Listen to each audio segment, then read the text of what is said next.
Hi friends, Assalamualaikum. Welcome back to my channel. Chalama Sapi Vlogs. எல்லாரும் எப்படி இருக்கீங்க? நாங்க எல்லாரும் ரொம்ப சந்தோஷமா ஹாப்பியா இருக்கோம். ஸோ நீங்களும் எல்லாரும் ரொம்ப சந்தோஷமா ஹாப்பியா இருக்கீங்க நம்புறோம்.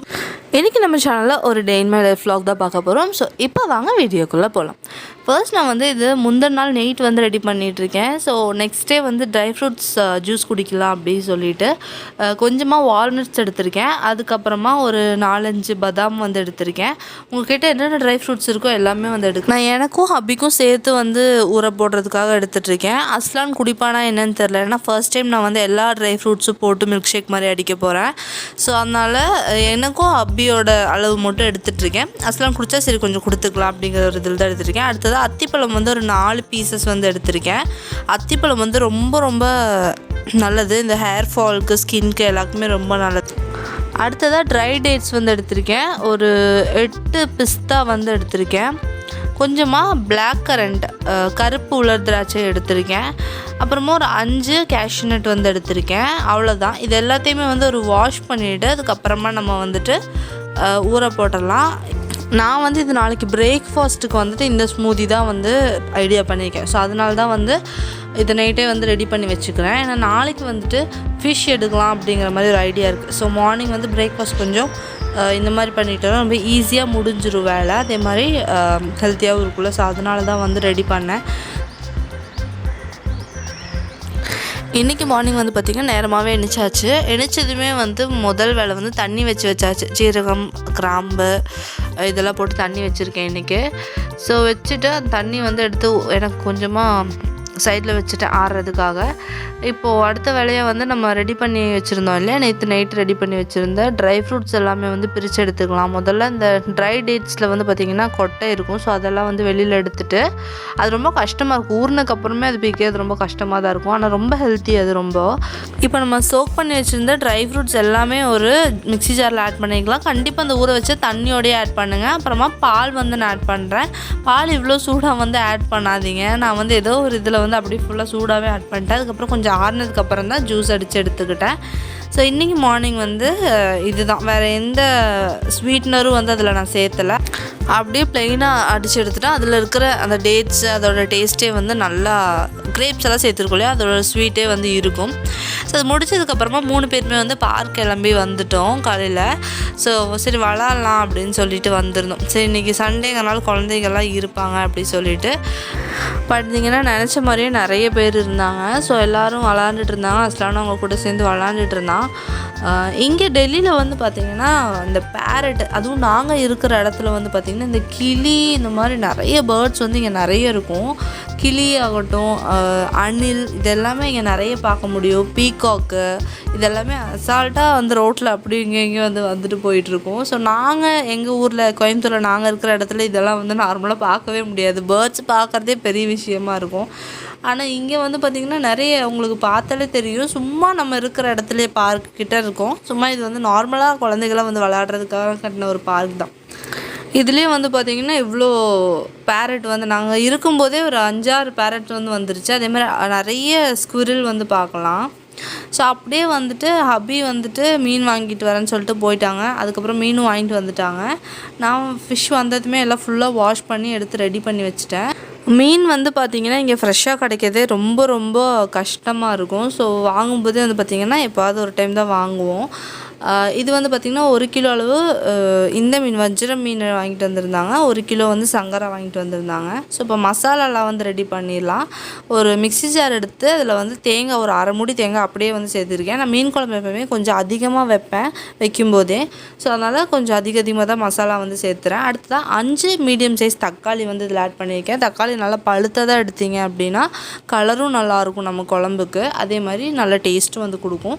சின்ன வெங்காயம் என்கிட்ட கம்மியாக தான் இருந்துச்சு. அதை மட்டும் கொஞ்சம் பொறுக்கி இருக்கிறத எடுத்து அதை பிச்சு எடுத்து வச்சுருக்கேன். ஸோ அது ஒரு கொஞ்சம் தான் வந்துச்சு, அது மட்டும் போட்டேன். உங்ககிட்ட சின்ன வெங்காயம் நிறைய இருந்துச்சுன்னா சின்ன வெங்காயம் மட்டுமே வச்சு மீன் குழம்பு வைங்க, செம்ம டேஸ்ட்டாக இருக்கும். அது கூட கொஞ்சம் பெரிய வெங்காயம் ஆட் பண்ணிட்டு ஒரு 2 டீஸ்பூன் அளவு ஜீரகம் ஆட் பண்ணியிருக்கேன்.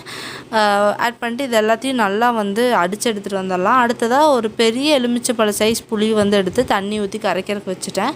இப்போ ஒரு பாத்திரம் எடுத்திருக்கேன் நம்ம குழம்பு கூட்டி வைக்கிறதுக்காக. இதில் நான் சின்ன ஸ்பூனில் போடுறனால ஒரு 7 ஸ்பூன் அளவுக்கு மசாலா சேர்த்துருக்கேன், அதாவது குழம்பு மிளகாய் தூள். நீங்கள் வந்து கணக்கு வந்து பார்த்திங்கன்னா 2 குழிக்கரண்டி அளவு மசாலா வந்து எடுத்துக்கோங்க. நான் சொன்ன மாதிரி நிறைய குழம்பு வைக்கிறதா இருந்தால் இந்த அளவு கரெக்டாக இருக்கும். அடுத்ததாக வந்து ஒரு 5 பூண்டு வந்து சும்மா தட்டி அதை ஆட் பண்ணியிருக்கேன். 2 பச்சை மிளகாவையும் ஆட் பண்ணிட்டு இது கூட நல்லா மிக்ஸ் பண்ணி விட்ருங்க. அந்த பச்சை மிளகாவோட எசன்ஸ் வந்து நல்லா இறங்கும் போது மீன் குழம்பு ரொம்ப ரொம்ப டேஸ்டியாக இருக்கும். ஸோ நல்லா இந்த மாதிரி இது பண்ணி விட்டுட்டு நம்ம கரைச்சி வச்சுருந்த புளி இருக்கு இல்லையா, அதையும் நல்லா வந்து இது கூட ஆட் பண்ணிடலாம். நான் வந்து கொஞ்சம் சுடு தண்ணி ஊற்றி கரைச்சி எடுத்திருக்கேன், சீக்கிரமாக கரைச்சி எடுக்கணுங்கிறதுக்காக. நல்லா வந்து புளிஞ்சு எடுத்துக்கலாம். புளி வந்து இந்த அளவுக்கு வந்து புளிஞ்சதுக்கப்புறமா திருப்பியும் கை வச்சு நல்லா மிக்ஸ் பண்ணி விடுங்க. மீன் குழம்புக்கு அந்த கை மணம் வந்து ரொம்ப முக்கியம்னு சொல்லுவாங்க. அந்த கையோட சூடு எவ்வளோ நம்ம கொடுக்குறோமோ அந்தளவுக்கு மீன் குழம்போட டேஸ்ட் வந்து நல்லாயிருக்கும். ஸோ நல்லா கை வச்சு இது எல்லாத்தையும் வந்து பிசைஞ்சு விடுங்க. அடுத்ததாக நம்ம ரெடி பண்ணி வச்சு தேங்காய் தக்காளி எல்லாம் அரைச்சி எடுத்தோம்ல, அந்த மசாலாவையும் இதுக்குள்ளே நல்லா ஆட் பண்ணி விட்டுட்டு நல்லா மிக்ஸ் பண்ணி விட்டுருங்க. அடுத்ததாக தண்ணி கொஞ்சம் எந்த அளவுக்கு உங்களுக்கு மீன் குழம்போட கன்சிஸ்டன்சி வேணுங்கிறத பார்த்துட்டு அந்த அளவுக்கு இதில் தண்ணி வந்து நீங்கள் ஆட் பண்ணிக்கோங்க. நான் வந்து மிக்ஸி ஜார் கழுவுன அந்த தண்ணியும் ஆட் பண்ணிட்டு அதுக்கு மேலே இன்னும் கொஞ்சம் கூடி தண்ணி ஆட் பண்ணிக்கிட்டேன். ஏன்னா ரொம்ப கட்டியாக இருக்கக்கூடாது, கொஞ்சம் தண்ணியாக இருக்கும்போது தான் நமக்கு சுண்டி வரும்போது கரெக்டாக இருக்கும். இன்றைக்கி வந்து மண்சட்டியில் தான் வந்து மீன் குழம்பு வைக்க போகிறேன். வந்து எண்ணெய் ஊற்றுறேன். எண்ணெய் வந்து பார்த்திங்கன்னா பாதி வந்துட்டு நல்லெண்ணெய் ஊற்றுறேன், பாதி வந்துட்டு கடலை எண்ணெய் ஊற்றி 2 எண்ணெயுமே ஊற்றிக்கிறேன். இந்த மாதிரி செஞ்சு பாருங்கள், ரொம்ப டேஸ்டியாக இருக்கும். தாளிப்புக்கு ஒரு டீஸ்பூன் அளவு வெந்தயம் வந்து ஃபஸ்ட்டு ஆட் பண்ணுறேன். அடுத்ததாக ஒரு 1.5 டீஸ்பூன் அளவு ஜீரகம் ஆட் பண்ணுறேன். வெந்தயம் நல்லா ஓரளவுக்கு பொரிய விடுங்க. அதுக்கப்புறமா ஜீரகம் வந்து ஆட் பண்ணுங்கள். 1.5 டீஸ்பூன் ஜீரகம் ஆட் பண்ணிக்கலாம். ஜீரகம் ஆட் பண்ண அப்புறமா அது நல்லா பொரியறதுக்கு டைம் கொடுங்க. பொரிஞ்ச அப்புறமா தட்டுன பூண்டு வந்து நான் ஆட் பண்ணுறேன். இந்த ஸ்டேஜில் பூண்டு ஒரு 10-15 பல் பூண்டு எடுத்திருக்கேன். நல்ல மணமாக இருக்கும், அதனால் கொஞ்சம் பூண்டு அதிகமாகவே சேர்த்துருக்கேன். ஆட் பண்ணிட்டு நல்லா மிக்ஸ் பண்ணி விட்டுட்டு பெரிய வெங்காயத்தில் ஒரு வெங்காயம் எடுத்து ஆட் பண்ணிக்கிறேன். பெரிய சைஸ் வெங்காயம் 3 எடுத்திருக்கேன். 1 வந்துட்டு இதுக்காக போட்டிருக்கேன், அரைக்கிறதுக்கு போட்டிருக்கேன். 1 வந்துட்டு தாளிப்புக்கு எடுத்திருக்கேன். கொஞ்சமாக கருவேப்பிலை ஆட் பண்ணிக்கோங்க. இந்த காம்போட கருவேப்பிலை இருந்துச்சுன்னா அதை ஆட் பண்ணுங்கள், நல்ல மணமாக இருக்கும். ஆட் பண்ணிட்டு நல்லா மிக்ஸ் பண்ணி விட்ருங்க. இது நல்லா இந்த ஓரளவுக்கு கண்ணாடி மாதிரி வணங்கிடும் இந்த வெங்காயம். அந்த ஸ்டேஜில் ஒரு பாதி தக்காளி வச்சுருக்கேன், அதையும் வந்து ஆட் பண்ணிக்கலாம். ஆட் பண்ணிட்டு நல்லா மிக்ஸ் பண்ணி விடுங்க. இந்த ஸ்டேஜில் வந்து நம்ம மிளகாய்த்தூள் வந்து ஆட் பண்ண போகிறோம். நீங்கள் காரத்துக்கு எந்த அளவுக்கு மிளகாய்த்தூள் நீங்கள் ஆட் பண்ணுவீங்களோ அந்தளவுக்கு நீங்கள் மிளகாய்த்தூள் ஆட் பண்ணிக்கோங்க. நான் வந்து ஒரு 1.5 டீஸ்பூன் தான் ஆட் பண்ணுறேன். எனக்கு அந்தளவுக்கு காரம் வந்து வேண்டாம், இங்கே யாரும் அவ்வளோ சாப்பிட மாட்டோம். ஸோ அதனால் காரம் வந்து கொஞ்சம் கம்மியாகவே நான் பண்ணுறேன். நீங்கள் வந்து நல்ல காரம் வேணும்னா இன்னும் கூட எந்த அளவுக்கு காரம் சேர்த்துணுமோ அந்தளவுக்கு சேர்த்துக்கோங்க. இப்படி எண்ணெயிலேயே போடும்போது வந்து பார்த்திங்கன்னா நம்ம குழம்புக்கு வந்து நல்ல ஒரு சூப்பரான வைப்ரண்ட்டான கலர் கிடைக்கும். நல்லா வந்து மிக்ஸ் பண்ணி விட்டுட்டு அந்த மிளகாவோட சூறு வந்து நல்லா போகணும். அந்த மணம் வந்து மாறினதுக்கு அப்புறமா நம்ம வச்சுருந்தோம் இல்லையா, கூட்டி வச்சுருந்த குழம்போட அந்த மசாலா எல்லாத்தையுமே நம்ம இதில் ஆட் பண்ணிடலாம். ஆட் பண்ணி நல்லா மிக்ஸ் பண்ணி விட்டுட்டு இதை வந்து க்ளோஸ் பண்ணி வச்சிட போகிறோம். க்ளோஸ் பண்ணி 15 to 20 மினிட்ஸ் வரைக்கும் தேவையான அளவு உப்பும் வந்து ஆட் பண்ணிக்கோங்க. இந்த ஸ்டேஜில் ஆட் பண்ணிட்டு க்ளோஸ் பண்ணி வச்சுருங்க. இது வந்து 20 மினிட்ஸ் திட்டத்தட்ட ஆகும் கண்டிப்பாக. ஒரு மீடியம் ஃப்ளேம்லேயே வச்சு நல்லா கொதிக்க விடுங்க. நல்லா கொதித்து சைடு ஃபுல்லாக எண்ணெய் பிரிஞ்சு வருதான்னு பாருங்கள். எண்ணெய் பிரிஞ்சு வந்த அப்புறம் தான் நம்ம இதை வந்து நம்ம ஓப்பன் பண்ணணும். அதுக்கு முன்னாடி ஓப்பன் பண்ணவே கூடாது. நான் ஓப்பன் பண்ணி பார்த்தேன், எண்ணெய் இனி பிரிஞ்சு வரல. இன்னும் ஒரு 5 மினிட்ஸ் வைக்கலாம் அப்படின்னு சொல்லிட்டு க்ளோஸ் பண்ணி வச்சுட்டேன். இப்போ பாருங்கள், நம்மளோட குழம்புல நல்லா சைடில் வந்து எண்ணெய் பிரிஞ்சு வந்துருச்சிங்க. ஸோ இந்த ஸ்டேஜில் வந்து நம்ம மீன் வந்து இதில் ஆட் பண்ணிக்கலாம். மீன் வந்து நான் ஆட் பண்ணுறேன். நான் மீன் வந்து பார்த்திங்கன்னா மஞ்சள் தூள், கொஞ்சம் உப்பு, கொஞ்சம் லெமன் ஜூஸ் போட்டு நல்லா வந்து பரட்டி எடுத்து வச்சுருந்தேன். இந்த மாதிரி பண்ணிங்க அப்படின்னா மீன் வந்து உடஞ்சி போகவே போகாது. எவ்வளோ நேரம்னா ரொம்ப நேரம் கொதிக்க விடக்கூடாது. ஒரு 10 to 15 மினிட்ஸ் கொதிக்க வச்சாலுமே மீனோட அந்த சதையெல்லாம் வந்து கரைஞ்சி போகாது, அப்படியே இருக்கும். ஸோ நான் இப்போவே மீன் போட்டதுக்கப்புறம் ஒரு 10 to 15 மினிட்ஸ் வந்து அதை நல்லா கொதிக்க வைப்பேன். போட்டதுமே ஆஃப் பண்ண மாட்டேன். அப்போ தான் அது வந்து நல்லா ஊறி அந்த மசாலாவோட நல்லா கிடைக்கும். அப்போவே சாப்பிடும்போதே கூட மீன் நல்லா டேஸ்டியாக இருக்கும். ஸோ அதனால் அந்த மாதிரி மேரினேஷன் பண்ணி வச்சுருப்பேன். கண்டிப்பாக நெக்ஸ்ட் டைம் மீன் குழம்பு வைக்கும்போது அந்த மாதிரி மேரினேஷன் பண்ணி பாருங்கள், மீன் உடஞ்சி போகாது சீக்கிரமாக. இப்போ வந்து நல்லா போட்டதுக்கப்புறம் ரொம்ப மிக்ஸ் பண்ணக்கூடாது, லைட்டாக மட்டும் மிக்ஸ் பண்ணி விட்டுருங்க. மண்சட்டி அப்படிங்கிறனால நான் 15 மினிட்ஸ் வைக்கல, 10 மினிட்ஸ் மட்டும் வந்துட்டு கொதிக்கிறதுக்கு வச்சேன். கொதிக்க வச்சுட்டு அதுக்கப்புறமா வந்து ஆஃப் பண்ணுற ஸ்டேஜில் வந்து பார்த்திங்கன்னா கொஞ்சமாக கருவேப்பிலை நான் ஆட் பண்ண போகிறேன். அப்புறமா ஃப்ரெஷ்ஷான பச்சை மிளகா ஒரு 2-3 ஆட் பண்ணிக்கோங்க. கொஞ்சமாக கொத்தமல்லி இலையும் ஆட் பண்ணிக்கோங்க. ஆட் பண்ணிட்டு இதை மூடி வச்சுருங்க அப்படியே. இந்த ப்ரொசீஜர் வந்து கண்டிப்பாக ஸ்கிப் பண்ணாமல் பண்ணுங்கள். குழம்புக்கு வந்து தனியான ஒரு டேஸ்ட்டும் மணமும் வந்து கிடைக்கும். மூடி வச்சுட்டு நீங்கள் எப்போ வந்து இதை ஓப்பன் பண்ணீங்க, எப்போ சாப்பிடுவீங்களோ அந்த டைமில் ஓப்பன் பண்ணிக்கோங்க. அது வரைக்கும் வந்து அது க்ளோஸ் ஆகியே இருக்கட்டும். அந்த மணமும் வெளில போகாது, தாளிப்பு மணம். அதே மாதிரி நம்ம போட்டுக்கிற இந்த இது எல்லாமே நல்லா அது கூட இறங்கி, அந்த எசன்ஸ் எல்லாம் இறங்கி நல்லா சூப்பரான டேஸ்ட் கிடைக்கும். மீன் குழம்போட கலர் பார்த்தாலே தெரியும் உங்களுக்கு எந்த அளவுக்கு கலர் இருக்குது அப்படின்னு சொல்லிட்டு. அதுக்கு தகுந்த மாதிரி டேஸ்ட்டும் இருக்கும்.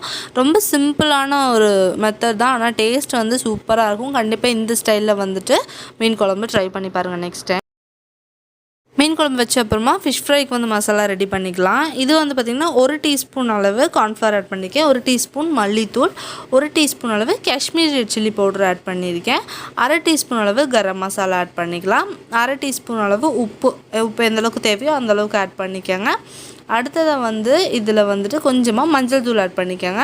ஜீரகப்பொடி இருந்தால் கொஞ்சமாக ஆட் பண்ணிக்கோங்க. அடுத்ததாக 1 டேபிள் ஸ்பூன் அளவு இஞ்சி பூண்டு பேஸ்ட்டும் வந்து ஆட் பண்ணிக்கலாம். ஆட் பண்ணிட்டு இது எல்லாத்தையும் நல்லா கை வச்சு மிக்ஸ் பண்ணி விட்ருங்க. மிக்ஸ் பண்ணி விட்ட அப்புறமா இதில் வந்து கொஞ்சமாக லெமன் ஜூஸ் ஆட் பண்ண போகிறோம். லெமன்லேருந்து அந்த கொட்டை எல்லாமே கீழே விழுந்துருச்சு. அதுக்கப்புறமா நான் அதெல்லாமே பொறுக்கி வெளியில் எடுத்துட்டேன். நல்லா ஒரு ஹாஃப் லெமன் வந்து நல்லா ஆட் பண்ணிக்கோங்க. நல்லா பெரிய லெமனாக இருந்தால் ஹாஃப் லெமன், குட்டி லெமனாக இருந்தால் ஒரு ஃபுல் லெமன் கூட ஆட் பண்ணிக்க. 1 கிலோ அளவு மீனுக்கு வந்து இந்த மசாலா வந்து கரெக்டாக இருக்கும். நமக்கு அதிகமாகாது கம்மியாகாது, கரெக்டாக இருக்கும். கொஞ்சமாக தண்ணி ஊற்றி லைட்டாக மிக்ஸ் பண்ணிக்கோங்க. கொஞ்சம் கொஞ்சமாக ஊற்றுங்க. ரொம்ப வாட்டரி ஆயிடுச்சு அப்படின்னா மசாலாலாம் நமக்கு பிரிஞ்சு வந்துடும் ஆயிலில். இந்த மாதிரி மசாலா ரெடி பண்ணும்போது பார்த்திங்கன்னா உங்களுக்கு ஆயிலில் மசாலா பிரிஞ்சு போகவே போகாது. மீன் விட்டு அப்படியே அழகாக அது மேலேயே ஒட்டிக்கும். கொஞ்சம் கொஞ்சமாக ஊற்றி இந்த அளவுக்கு கன்சிஸ்டன்சிக்கு கொண்டு வந்துடுங்க. ரொம்ப தண்ணியாகவும் இல்லை, ரொம்ப கட்டியாகவும் இல்லை. இந்த அளவுக்கு கன்சிஸ்டன்சியில் இருக்கும்போது நமக்கு 1 கிலோ அளவுக்கு மீனுக்கு இது கரெக்டாக இருக்கும். அதே மாதிரி வந்து ஆயிலில் வந்து மசாலா பிரிஞ்சு போகாது. இப்போ இங்கே வந்து நான் 1 கிலோ அளவு வஞ்சிரம் மீன் வந்து எடுத்திருக்கேன். ஸோ அது மேலே வந்து இந்த மாதிரி ஃபுல்லாக உள்ளே போட்டு பரட்டி எடுக்காமல் இந்த மாதிரி மேலே எடுத்து கொஞ்சம் கொஞ்சமாக தேய்ச்சிட்டு இன்னொரு பிளேட்டில் வந்து ட்ரான்ஸ்ஃபர் பண்ணி வச்சுருங்க. இதே மாதிரி இருக்கிற எல்லா மீனுமே வந்துட்டு இந்த மாதிரி நான் மேரினேட் பண்ணி ஒரு ஓரமாக வச்சுட்டேன். இந்த மசாலா வந்துட்டு நீங்கள் எடுத்து வச்சு கூட நீங்கள் ஃப்ரை பண்ணிக்கலாம். தண்ணியெல்லாம் பிரிஞ்சு வராது. சில டைம் மசாலாலாம் நம்ம ரெடி பண்ணி வச்சுட்டோம், கொஞ்சம் நேரம் ஆயிடுச்சு அப்படின்னா மசாலாலேருந்து தண்ணி பிரிஞ்சு வரும் இல்லையா, அந்த மாதிரி எந்த பிரச்சனையும் இருக்காது. இந்த மாதிரி நீங்கள் பண்ணிங்கன்னா எப்படி நம்ம போட்டு வச்சோமோ நெக்ஸ்ட் டே நீங்கள் எடுத்து ஃப்ரை பண்ணால் கூட அந்த மசாலா அப்படியே அந்த மீனில் அப்படியே ஒட்டி இருக்கும். ஸோ அதனால் எந்த பிரச்சனையும் இருக்காது. ஃபுல்லாகவே வந்து நான் மேரினேஷன் பண்ணிவிட்டு எல்லாமே வந்து ரெடி பண்ணி எடுத்து வச்சுட்டேன். நான் இப்போ எல்லாமே ஃப்ரை பண்ணி வச்சிட போகிறேன். அதனால் நான் எல்லாமே ரெடியாக இருக்குது. ஒரு 15 மினிட்ஸ் மட்டும் அது நல்லா ஊறட்டும். ரொம்ப நேரம் ஊறணும்னு கிடையாது. அப்போவே நீங்கள் ஃப்ரை பண்ணுறதா இருந்தாலும் இது ஃப்ரை பண்ணலாம், ஒன்றும் பிரச்சனை இல்லை. நான் வந்து ஒரு 15 மினிட்ஸ் கழிஞ்சு ஃப்ரை பண்ணிக்கலாம் அப்படின்னு சொல்லிட்டு கரெக்டாக இருக்கும். ஹப்பி வர்றதுக்கும் அது முடிக்கிறதுக்கும் கரெக்டாக இருக்கும்னு சொல்லிட்டு ஒரு 15 மினிட்ஸ் கழிஞ்சு நான் ஃப்ரை பண்ண போகிறேன். நான் வந்து நல்லெண்ணெயில் தான் ஃப்ரை பண்ண போகிறேன் இன்றைக்கி. நல்லெண்ணெய் போட்டு எண்ணெய் நல்லா வந்து சூடாக விட்டுருங்க. நல்லா சூடான அப்புறமா மீன் போடுற ஸ்டேஜில் கொஞ்சமாக மீடியம் ஃப்ளேமுக்கு கொண்டு வந்துடுங்க. மீன் எல்லாம் போட்ட அப்புறமா லோ ஃப்ளேமில் வச்சுட்டு தான் வந்து ஃபிஷ் ஃப்ரை பண்ணி எடுக்கணும். இது வந்து கொஞ்சம் தடியான பீஸ் அப்படிங்கிறனால, கொஞ்சம் பெரிய பெரிய குண்டு குண்டு பீஸாக இருக்குல்ல, அதனால இந்த மாதிரி வந்து நம்ம ஃப்ரை பண்ணி எடுத்துக்கலாம். ஸோ கொஞ்சமாக தள்ளி மட்டும் விடுங்க, அந்த மசாலா வந்துட்டு ஒட்டி பிடிக்காமல் இருக்கிறதுக்காக. அதுக்கப்புறம் ஒரு சைடு நல்லா ஃப்ரை ஆனதுக்கப்புறம் இன்னொரு சைடு திருப்பி போட்டுக்கலாம். உங்களுக்கு பார்த்தாலே தெரியும் ஃபிஷ்லேருந்து மசாலா வந்து பிரிஞ்சு போகவே கிடையாது, அப்படியே அதுலேயே வந்து இருக்கும். ஸோ இந்த மாதிரியே வந்து நெக்ஸ்ட் டைம் வந்து ட்ரை பண்ணி பாருங்கள். ஃபிஷ் வந்து நல்லா டேஸ்டியாகவும் இருக்கும் இந்த மசாலா, அதே மாதிரி பிரிஞ்சு போகாமல் இருக்கும். ஸோ ஃபிஷ் ஃப்ரை எல்லாம் முடிச்ச அப்புறமா ரைஸும் வந்து நான் வச்சுட்டேன். ஸோ ஹப்பி வர்றதுக்கும் நான் சூடாக சாப்பாடு வச்சு குழம்பெல்லாம் ரெடி பண்ணுறதுக்கும் கரெக்டாக இருந்துச்சு. ஸோ அன்னைக்கு ஆஃப்டர்நூன் வந்து சூப்பரான ஒரு லன்ச் வந்து சாப்பிட்டோம். குழம்பு வந்து பாருங்கள் கலர் வந்து எந்த அளவுக்கு இருக்குது அப்படின்னு சொல்லிட்டு. டேஸ்ட்டும் வந்து ரொம்ப நல்லாயிருக்கும். கண்டிப்பாக இந்த ஸ்டைலில் வந்துட்டு ஒரு டைம் வந்து மீன் குழம்பு ட்ரை பண்ணி பாருங்கள். இது வந்து சங்கரா ஃபிஷ்ஷில் நான் வந்து வச்சுருக்கேன். சங்கரா மீன்லேயே ட்ரை பண்ணுறதா இருந்தாலும் ட்ரை பண்ணுங்கள். எந்த மீனில் வச்சாலுமே வந்து டேஸ்ட் வந்து இதுதான் நல்லா சூப்பராக இருக்கும். ஃபிஷ் ஃப்ரையும் வந்து சூப்பராக ரெடியாக இருந்துச்சு. ஸோ இன்றைக்கி vlog வந்து அவ்வளோதான். இந்த வீடியோ உங்கள் எல்லாத்துக்கும் பிடிச்சிருக்கும்னு நம்புகிறேன். அண்ட் இன்றைக்கி வந்து பெருசாக எந்த ஒரு இம்பார்ட்டண்ட்டான விஷயம் எதுவும் இல்லை, ரெசிபிஸ் மட்டும் தான் காட்ட முடிஞ்சு. ஸோ நெக்ஸ்ட் vlog இதை விட நல்லா தான் கொடுப்பேங்க நம்பிக்கையோட இந்த vlog வந்து முடிக்கிறேன். அண்ட் இந்த vlog பிடிச்சுன்னா கண்டிப்பாக ஒரு சின்ன லைக் கொடுத்து எனக்கும் வந்து சப்போர்ட் பண்ணுங்கள். அண்ட் இந்த வீடியோவை ஃபுல்லாக பார்த்ததுக்கு ரொம்ப ரொம்ப தேங்க்ஸ். இன்னொரு நல்ல வீடியோவோட உங்கள் எல்லாத்தையும் வந்து நான் மீட் பண்ணுறேன். And then take care, bye, thank you, அஸ்ஸலாமு அலைக்கும்.